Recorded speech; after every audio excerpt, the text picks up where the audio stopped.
Boa tarde, estamos começando mais um Saúde e Algo Mais. A saúde sempre passa por desafios diários, mas nesse período de pandemia de Covid-19, a batalha tem sido ainda mais angustiante, surpreendente e exaustiva.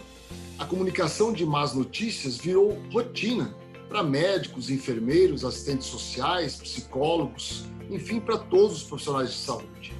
Será que eles se sentem preparados para essa difícil tarefa? Existe uma maneira correta, humanizada, de dar uma má notícia? Quem traz essas respostas para a gente é a Lisier Ferro, assistente social, sanitarista, especialista em políticas públicas e em saúde pública, com grande experiência no papel de informar acontecimentos negativos para pacientes e familiares. Bom, boa tarde, Lisier. É um prazer te receber aqui no Saúde e Algo Mais. É incomum, né? A gente fala muito pouco ou quase nada sobre comunicação de notícias difíceis, comunicação de más notícias. Então, esse espaço aberto dado por vocês é de suma importância, principalmente nesse cenário pandêmico que nós estamos vivendo. Então, é um grande prazer a gente ter esse bate-papo. Que ótimo, Lisier. A verdade é que o profissional de saúde, de maneira geral, ele busca fugir das más notícias, né? É uma situação que normalmente os profissionais se afastam, né? E realmente sentem uma dificuldade enorme de se apresentar como o porta-voz de uma notícia desagradável. Isso ocorre até quando, mesmo fora dos períodos de pandemia. O que você acha que se deve essa dificuldade dos profissionais de saúde em ser o porta-voz de uma notícia ruim? Na verdade, a nossa formação acadêmica ela não colaborou para que nós dessemos notícias difíceis, mesmo sabendo que essas notícias, as notícias difíceis, na verdade, elas permeiam a nossa vida. Elas não estão só linkadas com a nossa condição profissional. As notícias difíceis, elas estão na hora do término de um relacionamento, na hora que a gente vai chamar a atenção de um filho, na hora que se vai demitir um funcionário. Ela foge, não está apenas voltada para nós profissionais da saúde. No entanto, como isso é recorrente na nossa área, na área da saúde, todos nós deveríamos sim estar preparados para comunicarmos uma notícia difícil de forma empática. O que acontece, a nossa formação acadêmica nem ao menos citou. Inclusive, os próprios psicólogos, eu já tive inúmeras experiências em comunicação de más notícias, fiz centenas de entrevistas, não apenas para doação de órgãos, que eu era da Central de Transplantes de Alagoas, mas na minha trajetória, na minha carreira como assistente social, e os próprios psicólogos que têm formação em acolhimento, eles também têm essa dificuldade no momento de dar uma notícia difícil. Até porque tudo que é dificultoso, a palavra má notícia, notícia difícil, ela já causa um impacto. E nós, enquanto seres humanos, não como profissionais, a gente já se afasta de tudo que é denominado mal, de tudo que é denominado difícil. Mas se a gente muda o foco e a gente pensa, nós podemos ser bons mensageiros da má notícia, da notícia difícil, isso até para os nossos próprios ouvidos já soa de uma forma diferente. Mas se deve, principalmente, ao meu ver, da falta desse assunto na nossa formação acadêmica. Na verdade, né, os profissionais de saúde são preparados, na maioria destes, né, são preparados para curar, para aliviar a dor, enfim.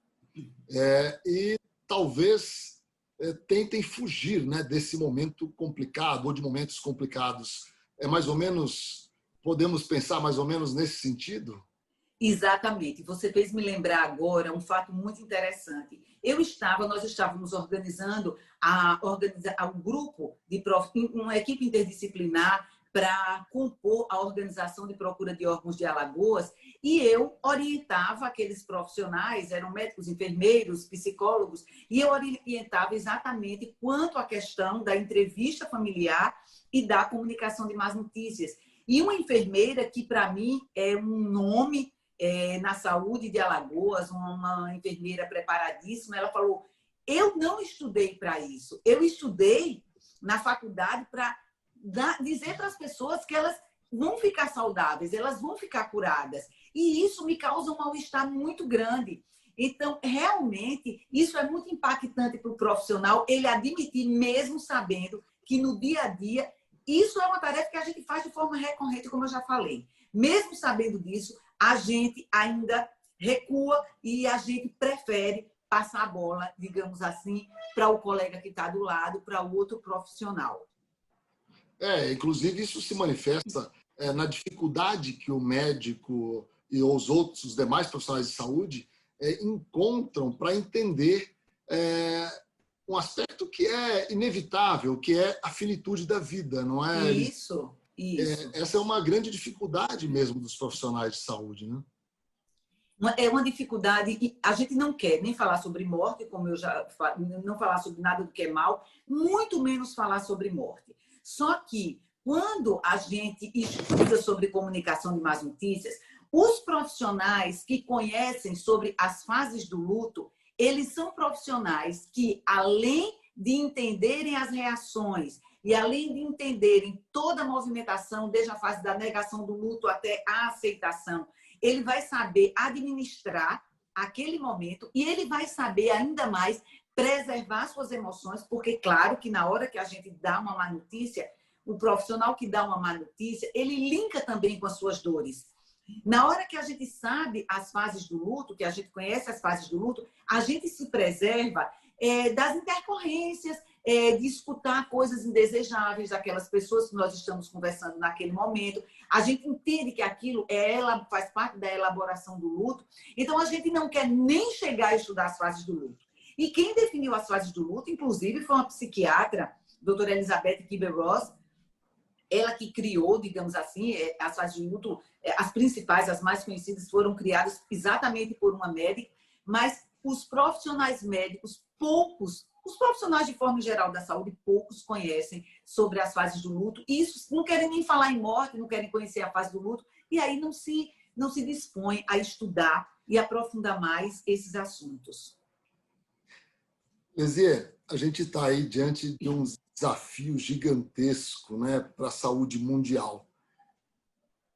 Os profissionais não estavam preparados, ninguém de nós estava preparado no momento, né? Mas eu quero que a gente converse um pouco sobre isso logo após o intervalo, tá bom?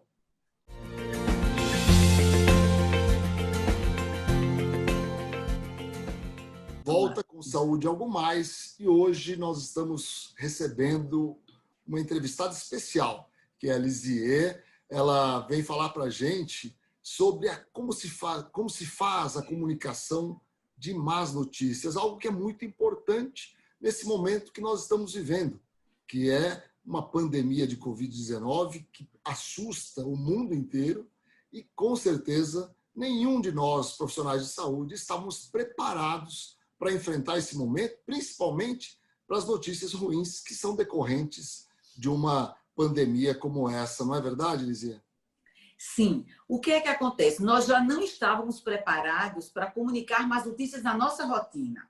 Já há todo esse despreparo. Faça ideia, diante desse cenário pandêmico, a quantidade de pacientes que foram, digamos, eu vou usar até uma expressão um tanto forte, jogados nas urgências e emergências para aumentar o volume de atendimentos por causa do volume de casos, e esses profissionais já não estavam preparados antes. Imagine em meio a um estresse altamente complicado a que todos nós fomos submetidos. Os profissionais que estão à frente do Covid, houveram em vários estados foram feitos contratos em grande quantidade de um maior número de profissionais que nunca trabalharam em urgência e emergência e tiveram que dar não apenas notícias difíceis, mas notícias difíceis de formas sequenciais, inclusive para os próprios colegas, para os familiares de colegas, morte de colegas, adoecimentos e agravamentos de colegas, ter que substituir esses colegas nas escalas. Então, o volume de problemas aumentou assustadoramente E aquilo que nós não sabíamos fazer na nossa rotina foi elevado à milésima potência. E eu creio, doutor Ricardo, que o pós-período pandêmico, no pós-período pandêmico, nós iremos entender os índices de adoecimento de nós profissionais de saúde que estivemos à frente dessa pandemia. Por enquanto, nós estamos ainda todos no calor da emoção, nós estamos ainda todos envolvidos, a gente vai ter um tempo ainda para sair desse cenário, mas se nós já tínhamos inúmeros profissionais doentes com síndrome de burnout, com estresse, dependentes de anestésicos, dependentes de remédios, por causa da sobrecarga profissional que todos nós estamos submetidos na nossa rotina, e já vínhamos, inúmeros estudos têm sido feitos de adoecimento de profissionais que são impactados por essa rotina. Imagine agora, com esse índice absurdo de atendimentos, onde tudo isso que eu já falei, de próprios colegas, do próprio adoecimento, você tem que lidar com o seu próprio adoecimento. Quantos profissionais de saúde já adoeceram, já foram a óbito? O que será esse período pós-pandêmico? É uma situação muito difícil, né? Muito difícil. A gente tem observado muito difícil. O desgaste físico, emocional, o medo de contrair a doença, enfim, não é muito fácil para todos os profissionais de saúde. Agora, como é que você tem trabalhado, né? Você trabalha levando formação e informação de como realmente enfrentar essa dificuldade que os profissionais de saúde, em regra, têm. E aí eu te pergunto, quais são os principais erros na comunicação de uma notícia ruim e o que fazer para melhorar essa comunicação? Na verdade, falar em comunicação de notícia ruim necessariamente perpassa, inicia com a nossa comunicação. Nós temos inúmeras dificuldades de nos comunicarmos. Nós não sabemos nos comunicarmos. Quantas vezes nós já escutamos alguém dizer: eu não estou entendendo nada do que você está falando. Você está falando grego. Por favor, repita.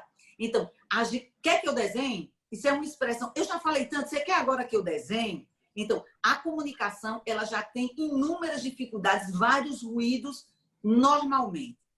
Além disso, a gente falar de notícia difícil piora ainda mais. Porque se a gente já não sabe se comunicar num bate-papo, muitas vezes um bate-papo simples gera discussões terríveis, amizades se acabam, relacionamentos se acabam, partindo apenas de divergências de opinião.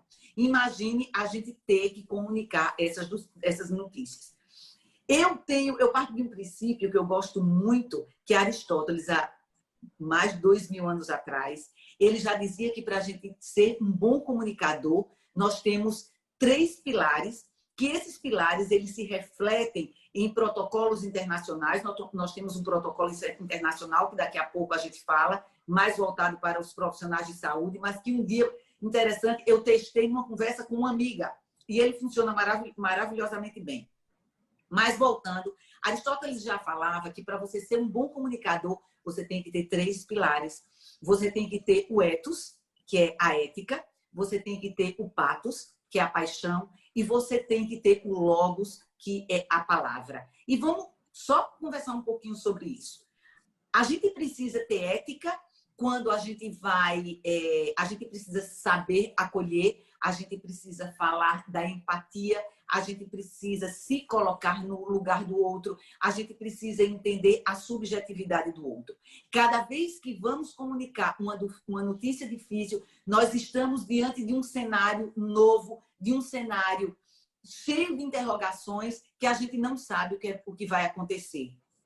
Eu posso dizer para você e para todos que estão nos ouvindo agora que as inúmeras entrevistas e os inúmeros acolhimentos familiares que eu já fiz, todos eles foram completamente diferentes e eu tive que ter uma habilidade diferenciada para cada atendimento, para cada entrevista. Então, a gente primeiro precisa trabalhar essa nossa ética. Infelizmente, nós temos deixado de lado a questão da empatia, a questão do cuidado do outro. Quando a gente fala na paixão, eu vi um pensamento, eu estava fazendo uma meditação essa semana e eu vi um pensamento, eu estou escrevendo um livro sobre comunicação de más notícias, mas de forma romanceada. Eu não quero falar da parte técnica, eu quero falar dos casos que eu enfrentei. E eu vou começar falando... Situações vividas, né? Isso, exatamente. Eu vou começar falando sobre esse pensamento que diz: todo caminho onde tem amor é um bom caminho. Quando a gente fala da paixão, é a paixão pelo que você faz. Quando a gente faz, se você exerce a sua medicina, a sua especialidade enquanto cardiologista com amor, as suas atividades fluem.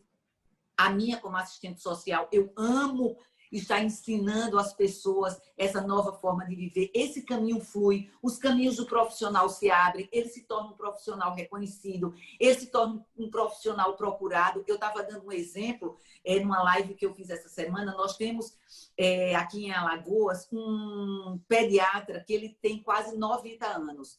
A agenda dele é super lotada e você tem que procurar uma vaga. Por quê? Porque ele fala de amor para os seus pacientes e bisavós levam os seus bisnetos para a consulta com ele. Então, esse profissional, o profissional que usar da ética, que usar da paixão e do amor e que tiver na sua fala, no logos, na razão, toda uma coerência do amor com o exercício da profissão, com o diagnóstico que você vai dar, com a orientação profissional que você vai dar, esse profissional, ele será um profissional diferenciado em todas as gerações e ele vai salvar inúmeras vidas, independente da doença em si. Ele vai salvar mais almas do que a própria cura da doença física. Então, assim, eu parto do princípio... Até porque nós somos um todo, né? Isso. Então, Aristóteles... É preciso ter essa visão holística, né, sobre o ser humano. A gente vai para mais um intervalo e já voltamos.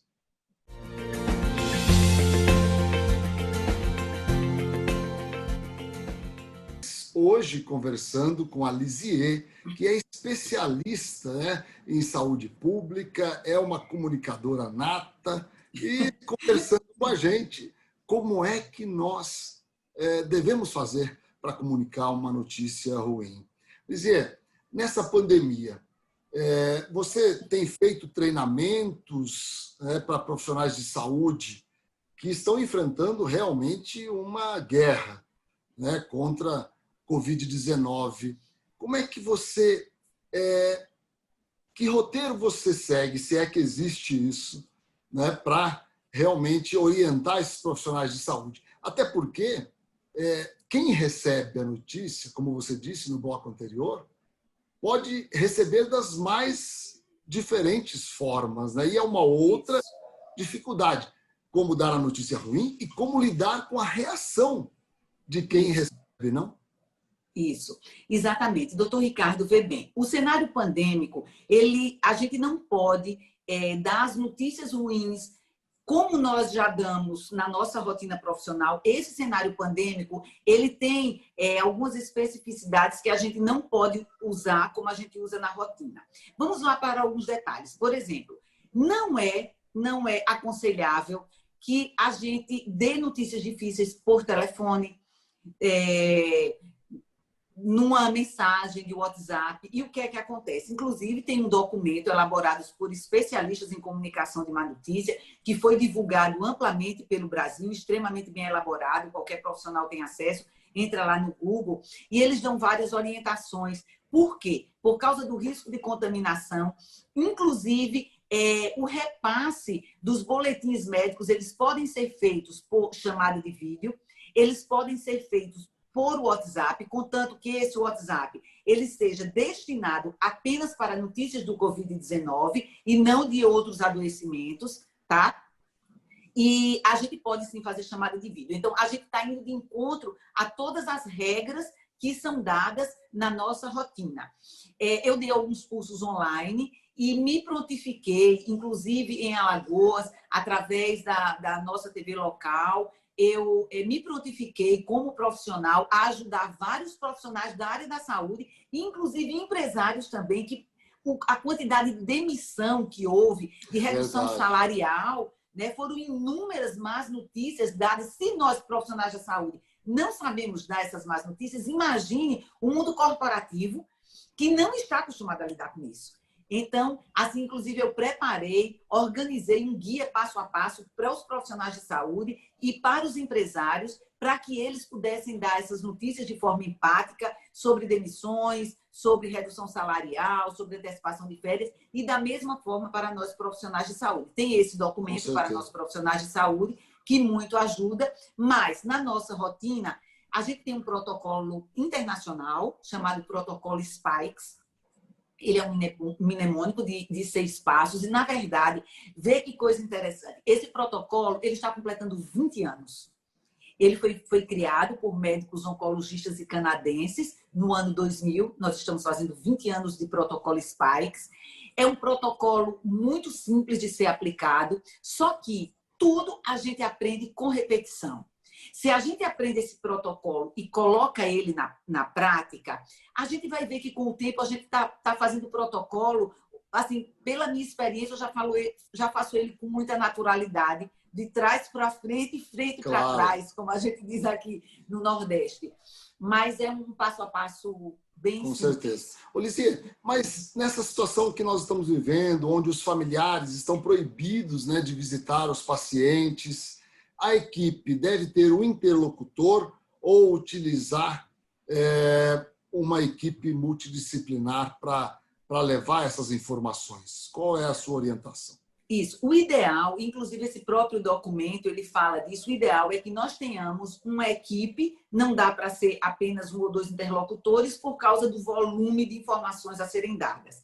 Então, a gente precisa ter uma equipe, que pode ser uma equipe interdisciplinar, mas que essa equipe ela seja específica para trabalhar com a comunicação de notícias difíceis. Porque o que é que acontece? Se a gente pega quem está no atendimento direto aos pacientes, digamos os médicos, por exemplo, que estão nos ambulatórios fazendo, ou nos gripários, ou que estão lá na linha de frente. Se a gente pega eles para também estarem comunicando essas más notícias, vai ser um caos. Vai ser um caos. Então, o importante é que os médicos, ou os psicólogos, os assistentes sociais, os enfermeiros, que estiverem na tarefa de comunicar a má notícia, não sejam os mesmos, a não ser que a equipe fique muito restringida por causa do adoecimento de muitos profissionais e do óbito de alguns, tá? Então, isso pode se repetir, mas o ideal é que a gente tenha realmente uma equipe destinada nos hospitais para isso. E eu queria só fazer um parênteses, que é uma orientação do protocolo Spikes, e que eu não sei, até por causa do volume de trabalho que a gente não está conseguindo fazer.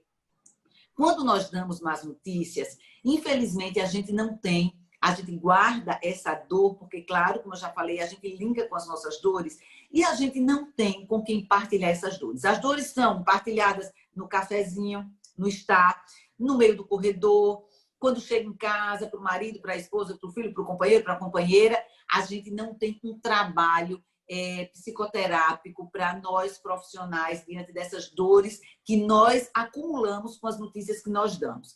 Então, seria muito bom que esses profissionais todos estivessem também tendo um suporte. Eu sei que é um tanto difícil, mas onde for possível, esses profissionais, eles precisam de um suporte psicoterápico, de partilha dessas suas dores, porque esse adoecimento, como nós falávamos anteriormente, ele vai ser muito maior.